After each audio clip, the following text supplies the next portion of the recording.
সুপ্রিয় শ্রোতা বন্ধুরা, আমার আজকের নিবেদন আশাপূর্ণা দেবীর একটি অসাধারণ ছোট গল্প ঘরণী। শুনতে থাকুন। জুতোর দোকানের র্যাকে সাজানো জুতোর বাক্সের মতো গায়ে গায়ে ঘেঁষাঘেঁষি এক মাপের আর এক ছাঁচের রেল কোয়ার্টার্সের এই বাড়িগুলো দেখতে এমন কিছু নয়ন মনোহর নয়। তবু সাইকেল রিক্সাটা যখন এই সারি সারি নম্বরের মধ্যে বিশেষ একটি নম্বর দাগা বাসার সামনে এসে থামল, কাননের মনে হলো এমন অপূর্ব ভবন সে জীবনে দেখেনি। বাসাটা এখন খোলা আর খালি। শীত শেষের নেশা জাগানো বাতাস ঘর, বারান্দা, রোয়াক আর উঠোনটুকুর মধ্যে যেন লুকোচুরি খেলে ফিরছে। এই খালি বাসাটা কাননরা ভরে তুলবে বিছানায়, বাসনে, কাপড়ে, আসবাবে। কিন্তু বাসাটাই যে কাননের ভরে তুলল। এই বাসাটা কাননের একার, একেবারে নিজস্ব, কানন আর অনিমেষের। এ চিন্তা কি সুখকর! এই বারান্দা, এই রোয়াক, এই উঠোন, এই রান্নাঘর আর এই দুখানা শোবার ঘর সব সব কাননের। পুরো একটা সাম্রাজ্য ছাড়া আর কি। রিক্সা থেকে নেমেই কানন বাসার সবটা দেখে নিল, একবার, দুবার, তিনবার। কাননের মুখে শিশুর ঔৎসুক্য, কাননের মুখে শিশুর আহ্লাদ। অনিমেষ রিক্সাওয়ালাটাকে দিয়েই সব মালপত্র আর ঘরে তুলিয়ে নিয়ে ভাড়া মিটাচ্ছিল। কানন উদ্ভ্রান্ত হয়ে ছুটে এলো। ওগো, দেখবে এসো, কি কাণ্ড! অনিমেষ উদ্ভ্রান্ত হলো না, বলল, কাণ্ড কারখানাগুলো পরে দেখো, আগে জিনিসগুলো মিলিয়ে নাও দেখি। কানন ওই তুচ্ছ কথাটা গায়ে মাখল না, তাচ্ছিল্যের গলায় বলল, মিলোবার কি আছে? সব তো দেখেই তুলেছ, ও সব রাখো আগে, ওদিকে চলো না, চলো। অনিমেষ বলল, কাণ্ডটা কি? উঠোনের বেলগাছটায় দুটো ব্রহ্মদত্তে আছেন বুঝি? আহা, কি কথা রে! বেলগাছি নেই, আম গাছ গো, দুটো আম গাছ, আর সেই গাছে ছোট ছোট আম ধরেছে। অনিমেষ হঠাৎ দাঁড়িয়ে পড়ল, কপালে হাত রেখে বলে উঠল, সর্বনাশ! বলো কি, আম গাছে আম ধরেছে? কানন ওর ভঙ্গিতে প্রথমটা থতমত খেলো, তারপরই হঠাৎ খিলখিল করে হেসে ওকে দু হাতে জড়িয়ে ধরে বলল, উহ, কি দুষ্টু! কি ভয়ই খাইয়ে দিচ্ছিলে! বলি, ঠাট্টা তো করা হচ্ছে। বলো তো, নিজেদের বাড়িতে একেবারে নিজস্ব উঠোনে গাছে ফল ধরেছে, দেখেছো তুমি? অনিমেষের চোখের সামনে ওদের সেই উত্তর কলকাতার এক সংকীর্ণ গলির মধ্যের জ্ঞাতিদের সঙ্গে ভাগ বাটোয়ারা করা একটা জীর্ণ বাড়ির কোণের দিকের সেই ছোট্ট ঘরখানা ভেসে উঠল কাননের বাপের বাড়ির ততোধিক অপরিসর সেই বালি খসা ছোট্ট একতলার ঘরটা। মাথা নেড়ে বলল, তা দেখিনি, স্বীকার করতেই হবে। কোয়ার্টার্স অনিমেষের দেখা। শুধু কানন অনিমেষকে টানতে টানতে বাসাটা সব ঘুরিয়ে নিল। পরিসর এত বড় নয় যে ফুরোতে দেরি লাগবে, কিন্তু আর একটা বস্তু যে অফুরন্ত। অনিমেষ বলে, তা অনেক তো দেখা হলো, এইবার গুছিয়ে নাও চটপট, খেতে টেতে হবে তো নাকি? কানন ভুরু তুলে বলল, খেতে খাওয়া আজ এখন এই অপূর্ব সময়ে তুমি এই তুচ্ছ কথাটা ভাবতে বসেছ? আর পরক্ষণেই হেসে উঠে কোমরে আঁচল জড়িয়ে নিয়ে বিছানার বান্ডিলটা গড়িয়ে ঠেলে দিয়ে বলল, ঠিক আছে, 1 ঘন্টার মধ্যে 3 তরকারি ভাত খাওয়াচ্ছি তোমায়, কীরকম একখানা গিন্নি দেখবে। কানন যেন কিশোরী হয়ে গেছে। কাননের মন থেকে আর শরীর থেকে যেন 8-10টা বছর ঝরে পড়ে গেছে। বিয়ের আগে, বিয়ের পরে এই 25টা বছর কাল কি দম বন্ধ করা হাওয়াতেই কাটিয়েছে কানন। অনিমেষ যখন রেলের চাকরি নিয়ে বাইরে চলে এলো, গলির ধারের সেই ছোট্ট ঘরে কানন একা একা জানলার দিকে শিকে কপাল ঠুকেছে আর ভগবানকে ডেকে বলেছে, ঠাকুর, আমার কি এদের এখান থেকে মুক্তি নেই? যদি তা না থাকে তো জীবন থেকেই মুক্তি দাও আমায়।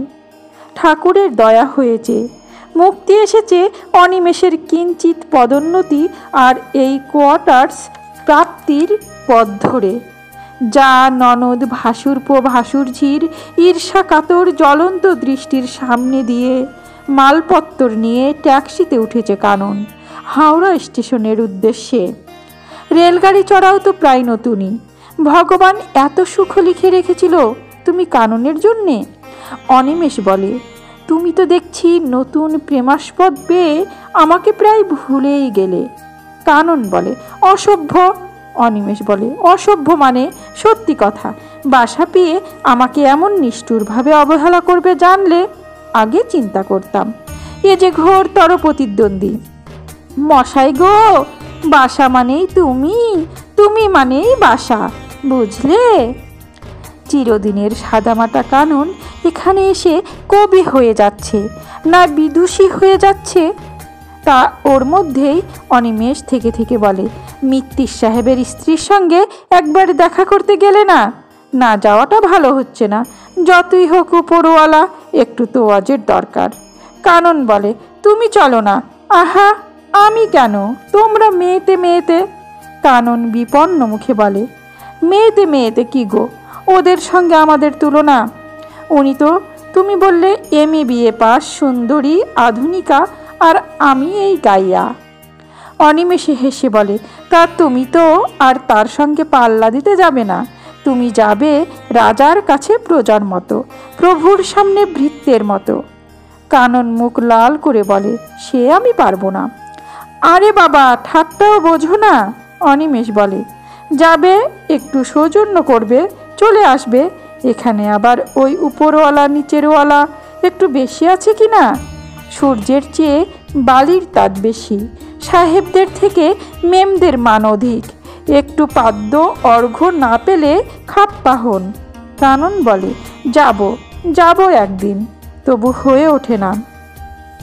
তা আজ অনিমেষ একটা খবর দিলে, বলল এই বেলা যাবে তো যাও, সাহেব কদিনের জন্য ট্যুরে গেছেন। বিরহিণীর কাছে এখন চাকর ঘরণীর সঙ্গও কাম্য মনে হবে। কানন অতএব চলল। দুপুরের ট্রিপে বেরিয়ে গেল অনিমেষ। দূর থেকে পৌঁছে দিয়ে ফাল্গুনের শেষ। দুপুরের বাতাসটা এখন আর মলয় বাতাস নেই। ওইটুকু হাঁটতেই মুখ চোখ লাল হয়ে ওঠে কাননের। কিন্তু অনিমেষ যখন ফেরে তখনও কিছু আর সেই লাল থাকবার কথা নয়। অনেক আগে ফিরেছে কানন, তবু কাননের মুখ লাল হয়ে ওঠে কৌতুকের হাসিতে। বলে, হুঁ বাবা, খুব। সাহেব তোমাদের আচ্ছা ধাপ্পা দিয়েছে। ট্যুরে যাচ্ছি বলে বেরিয়ে ঘুরে গিয়ে গিন্নির আঁচলের আশ্রয়ে। ইস, আমি তো গিয়ে পড়ে অপ্রস্তুতের এক শেষ। অনিমেষ এই কৌতুকে কৌতুক বোধ করে না, প্রায় ধমক দিয়েই বলে, কি বকছো যাতা? সাহেব গেল, আমরা জানি না, তুলে দিয়ে এলাম। কানন তবু হাসে, সরল আর মুখ্য কানন। ওই তো বললাম 2 স্টেশন গিয়েই আবার ঘুরে। থামো, কি হয়েছে শুনি, কি দেখলে গিয়ে? গিন্নির সঙ্গে দেখা হলো না? কানন বকুনি খেয়ে একটু গম্ভীর হয়, বলে, দেখা আর করব কি করে, যা অবস্থায় দেখলাম। তুমি তো ঢুকিয়ে দিয়েই চলে গেলে। রোদ বলে আমি বাগানের এ পাশটা দিয়ে ঢুকে কৌতূহলের বশে বাগানের দিকের জানালার পর্দাটা একটু ফাঁক করে দেখতে পেলাম। তারপর পত্রপাঠ বো বো করে ফিরে এলাম। ফিরে এলে? কানন আবার ভুরু নাচিয়ে বলে, বা তা ফিরে আসবো না? সাহেব আর মেম সাহেব তখন দিন দুপুরকে রাত দুপুর করে। চুপ চুপ করো। অনিমেষ বলে, নিশ্চয় তুমি বাড়ি ভুল করে অন্য কোনো বাড়িতে। বরের এই রুদ্র মূর্তিতে বোকা কানন একটু থতমত খায়। তা বলে, এত বোকা বনাটা স্বীকার করতে রাজি হয় না। অভিযোগের সুরে বলে, হ্যাঁ, আমি যেন পাগল। নিজে তুমি ঢুকিয়ে দিলে না, দূরে দাঁড়িয়ে দেখে হাত নাড়লে না, তারপরে আবার বুঝি আমি গেট ডিঙিয়ে অন্য কোয়ার্টার্সে ঢুকতে গেলাম। সাহেবদের কোয়ার্টার্স তো আর এই আমাদের মতন গায়ে গায়ে ঘেঁষাঘেঁষি নয় যে গুলিয়ে যাবে। এ হদ্দ ও হদ্দ, বাগান তো একজনেরই। কথাটা মিথ্যে নয়। অনিমেষ গুম হয়ে যায়। মিত্তির মেম সাহেবের অতি আধুনিক অতি সাজসজ্জা নিয়ে হাসাহাসি হয় অফিসে। অধস্থান জনচিত সমালোচনাও করে থাকে অনেকে, কটু কথায় লবণাক্ত।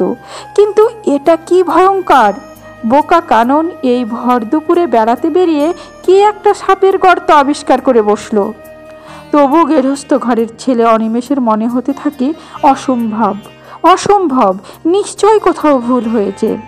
মিত্তির মেম সাহেবের সাজসজ্জা যেমন তাদের আলোচনার বস্তু, তেমনি রসালো গল্পের বিষয়বস্তু। থাক, বড়লোকের বড় কথা। অনিমেষ একটা নিঃশ্বাস ফেলে বলে, থাক, খুব বেড়ানো হয়েছে, আর কোনোদিন যেতে হবে না তোমায়। তবে শোনো, যা দেখেছো তা একদম ভুলে যাবে। জীবনে কোনোদিনও রাস্তা দিয়ে হেঁটেছিলে তা মনে রাখবে না। কাননের কৌতুক হাস্য অনেকক্ষণ উড়ে গিয়েছিল। এখন ভয়ে বুক ছমছম করতে থাকে, আর এখন নিজের সম্বন্ধে আস্থা ফুরিয়ে যায়। বারবার মনে হতে থাকে, তবে কি ভুলই দেখেছি? চড়া রোদে পথ হেঁটে চোখে ধাঁধা লেগেছিল আমার। মেম সাহেব একাই ছিল, কিন্তু জলজান্ত দুপুরে কানন তো কানা নয়। অনেকক্ষণ পরে কানন বলে, হ্যাঁ গা, এও সম্ভব? অনিমেষ শুকনো গলায় বলে, অসম্ভব কি? জগতে এমন ঘটনা ঘটে না তা তো নয়। তা বলে ওই রকম ইন্দ্রচন্দ্র বর, ওতে কিছু না। যার সঙ্গে যার মজে না, কি যে বলে। অনিমেষ নিঃশ্বাস ফেলে একটা। নিঃশ্বাস ফেলে হয়তো মানুষের লোভের বহর দেখে, নির্লজ্জতার বহর দেখে। কিন্তু কানন এবার ঝেঁঝে ওঠে, বলে, বসে বসে নিঃশ্বাস ফেললে তো হবে না, এর প্রতিকার করতে হবে তো। প্রতিকার? অনিমেষে হেসে উঠে বলে, আমরা কি প্রতিকার করব? কি আবার করবে? কানন তীব্র হয়, বলে দেবে সাহেবকে। সেই পাজি বদমাইশটাকে সাহেব একেবারে খতম করে দেবেন। অনিমেষ ওর কথায় থাবা দেয়, বলে ওঠে, থামো, চেঁচিও না। বললাম না ভুলে যাবে? আজ দুপুরে তুমি বাড়ি থেকে বেরিয়েছিলে। কে বলতে পারে সাহেব জানেই কি না? সাহেব জানে?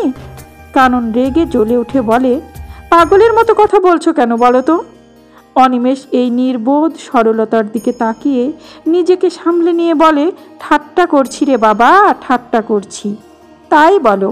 কানন কিঞ্চিত শান্ত হয়ে বলে, তা যাই বলো, আমরা কি করব? বলে নিশ্চেষ্ট থাকাটা মনুষ্যত্ব নয়। বেচারা সাহেব নিশ্চিন্তি হয়ে অফিসের কাজে চলে গেছে। আর অনিমেষ এবার ধমকে ওঠে, বলে, তুমি থামবে? ও সব ছেঁড়া কথা আর যেন শুনি না তোমার মুখে। যে যা আছে থাক, যে যা আছে থাক, যে যা আছে থাক। এটা কি একটা কথা? কাননের মন জুড়ে একটা প্রশ্নের যন্ত্রণা অবিরত পাক খেতে থাকে। নিশ্চিন্ত নিঃসন্দিগ্ধ লোকটা জানতেও পারবে না তলে তলে তার কি ভয়ানক সর্বনাশ ঘটছে। আমরা টের পেয়েও সাবধান করে দেব না তাকে? যদি ওই বিশ্রী মেয়ে মানুষটা ঘর ভেঙে পালায়, যদি সাহেবের টাকা কড়ি সব নিয়ে টিয়ে ভাগে। কাননের বুদ্ধি দিয়ে কানন ওই রকমই ভাবে। অনিমেষ ভাবলে ও কথা ভাবত না। অনিমেষ জানে ঘর ভেঙে পালাবার বোকামি ওরা করে না। ঘর বজায় রেখে শুধু কোণে শীত কাটে। জমানো কিছু টাকা করে নিয়ে চলে গিয়ে তার লাভ। নিত্য আয়ের চাবিটা যার বজায় থাকবে। কানন জানে না। কাননের তাই ছটপটানির শেষ নেই। অনিমেষও প্রসঙ্গ তুলতে বারণ করেছে, তবু বলে, হ্যাঁ গো, সাহেব কবে আসবে? পরশু তরশু? কেন, তুমি গিয়ে সাহেবকে সাবধান করে আসবে? অনিমেষ বিদ্রুপ করে বলে, মেম সাহেব কি তোমার মাথার মধ্যে পুঁতে গেল? ও যে আর নড়ছে না। দোহাই তোমার কানন, ক্ষমা দাও, এবার সত্যি রেগে যাব। কাননকে অতএব থামতে হয়, কিন্তু থামে কি? কাননের সুমতি কাননকে দুর্মতিতে প্ররোচিত করতে থাকে। কানন আর একবার যাবে, ভালো করে দেখবে আজকের দেখাটা স্বপ্ন না মায়া। নিশ্চিত দেখে নিয়ে কানন উড়ো চিঠি দেবে সাহেবের নামে। পরদিন আবার অভিযানে বেরোলো কানন, সেই ঝাঝা দুপুরে, কিন্তু নিঃশঙ্ক চিত্ত আর সশঙ্ক চিত্ত। কাল কাননের মনে কোনো দ্বন্দ্ব ছিল না। কাল শুধু নিছক কৌতূহলের বশেই জানালার পর্দাটা সরিয়েছিল। কানন মেম সাহেব কোন ঘরে আছে দেখতে। আজ অন্য আর এক রকম। আজ কাননের হৃৎপিণ্ডের মধ্যে যে ঢেকির পার পড়ছে, সেই শব্দই হয়তো মেম সাহেবকে চমকে দিল। কোন কোন হ্যাঁ বলে নিজেই পর্দা সরিয়ে জানালায় এসে দাঁড়ালেন মেম সাহেব এবং দেখলেন কোন হ্যাঁ বলবার দরকার ছিল না, কে বললেই হতো। বাগানে নেমে এলেন মেম সাহেব। তীব্র স্বরে বললেন, কে তুমি? রোদে ঘেমে নিয়ে ওঠা রক্তমুখ কানন যতটুকু বলতে পারল তাতে আর যাই হোক পরিচয়টা ধরা পড়তে বাধা হলো না। ও, অফিসের অনিমেষ বোসের বউ তুমি? এখানে উকি মারছিলে কি জন্যে? কানন অনেক কষ্টে সাহস সংগ্রহ করে বলে, আপনার সঙ্গে দেখা করব বলে, তাই দেখছিলাম আপনি ঘুমোচ্ছেন কিনা। ও তাই নাকি? মেম সাহেবের নিখুঁত নাক, চোখ, ঠোঁটে করা মুখটা বিকৃত হয়ে ওঠে একটু ভ্রুর হিংসার হাসিতে। তা আবার সঙ্গে দেখা করতে এসেছিলে কেন? অনিমেষ বোসের চাকরি গেছে? বিমূঢ় কানন অবাক হয়ে মেম সাহেবের রাগে ফুলে ওঠা টাইট গরম দেহটার দিকে তাকিয়ে বলে, না, চাকরি যাবে কেন? এই তো সেদিন বদলি হয়ে এলেন নতুন কোয়ার্টার্স পেয়ে। তাই নাকি? তবে? মেম সাহেব পা ঠুকে বলেন, তবে কি জন্য এসেছো? কাননকে উদ্ধার করবার জন্য কি ভগবান কোনো ভূত পাঠাতে পারেন না? কাননকে বাঁচাতে হঠাৎ এই মুহূর্তে সাহেব এসে পড়তে পারেন না? হয়তো পারা অসম্ভব ছিল না, কিন্তু কাননকে বাঁচাবার গরজ কার? যে বোকা আশ্রয়ের ডালে কোপ দেয়, তার মৃত্যু রোধ করার সাধ্য ভগবানেরও নেই।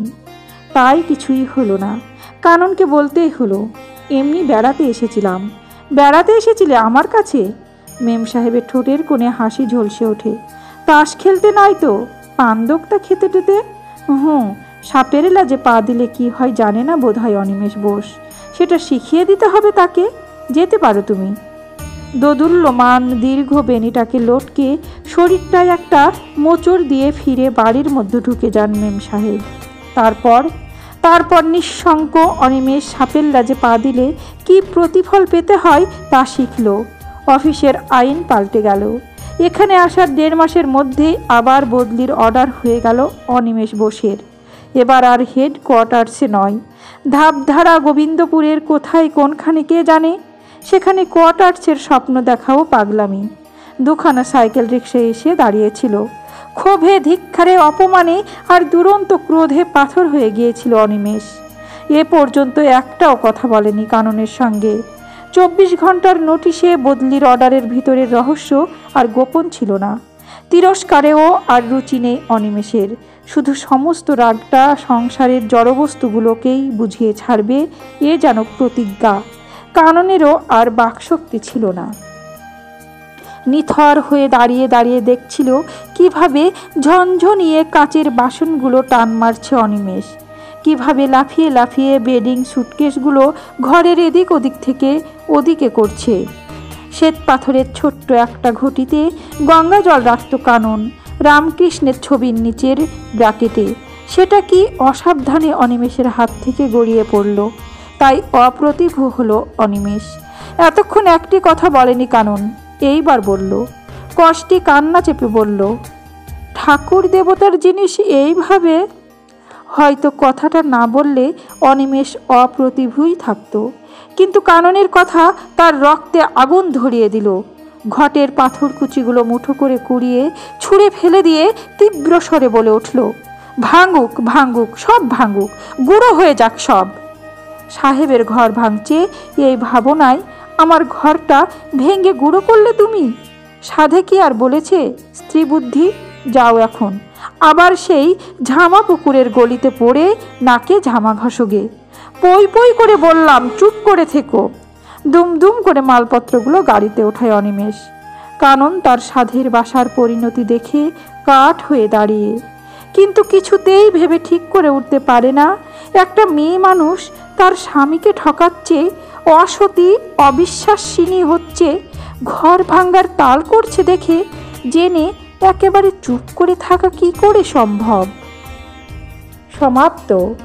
গল্প ঘরণী। কলমে আশাপূর্ণা দেবী। কণ্ঠে আমি রোজি।